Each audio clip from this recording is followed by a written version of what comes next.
സഹായം ആവശ്യമുള്ള ഒരാളെ തെരുവിൽ കണ്ടാൽ കണ്ടില്ലെന്ന് നടിക്കുന്നവരോ, ഒരു പടി കൂടി കടന്ന് അധികൃതരെ വിവരമറിയിച്ച് കടമ തീർക്കുന്നവരോ ആണ് നമ്മളിൽ ഏറെ പേരും.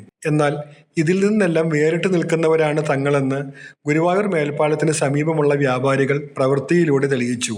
മേൽപ്പാലത്തിന് ചുവട്ടിൽ അഭയം കണ്ടെത്തിയ മാനസിക അസ്വാസ്ഥ്യമുള്ള യുവാവിനെ ഇവർ ഒത്തുചേർന്ന് താങ്ങും തണലുമൊരുക്കി.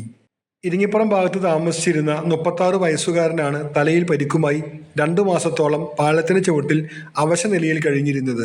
ഈ യുവാവിന്റെ ദയനീയ സ്ഥിതി ശ്രദ്ധയിൽപ്പെട്ടതിനെ തുടർന്ന് സാമൂഹ്യ പ്രവർത്തകരായ അജു എം ജോണിയുടെ നേതൃത്വത്തിൽ വ്യാപാരികൾ രംഗത്തിറങ്ങുകയായിരുന്നു. നഗരസഭാ chairman M Krishnadas, ACP C Premanandakrishnan എന്നിവരുമായും യുവാവിന്റെ കുടുംബവുമായും അജു ജോണി ബന്ധപ്പെട്ടു. നഗരസഭയുടെയും പോലീസിന്റെയും യുവാവിന്റെ വീട്ടുകാരുടെയും അനുമതിയോടെ ഇദ്ദേഹത്തിന് ചികിത്സ ഉറപ്പാക്കി മാനസികാരോഗ്യ കേന്ദ്രത്തിലാക്കാനായിരുന്നു ശ്രമം. ഫാദർ ഫ്രാൻസിസ് മുട്ടത്ത്, വാർഡ് കൗൺസിലർ KPA റഷീദ് എന്നിവരും ഇവരുടെ ശ്രമത്തിന് പിന്തുണയുമായി എത്തി.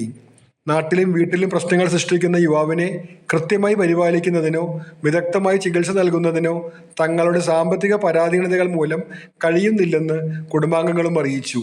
തുടർന്നാണ് അധികൃതരുടെ അനുമതിയോടെ രേഖകളെല്ലാം ശരിയാക്കി മാനസികാരോഗ്യ പരിചരണത്തിനായി കൈപ്പറമ്പിന് സമീപമുള്ള ആശ്രമത്തിലേക്ക് മാറ്റിയത്.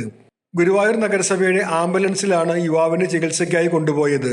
അജു എം ജോണി, വ്യാപാരികളും സേവ് ഗുരുവായൂർ അംഗങ്ങളുമായ ER Gopinathan, CC Williams, Girish, ജയഘോഷ്, അമീർ എന്നിവരുടെ നേതൃത്വത്തിലാണ് യുവാവിനെ കൊണ്ടുപോയത്.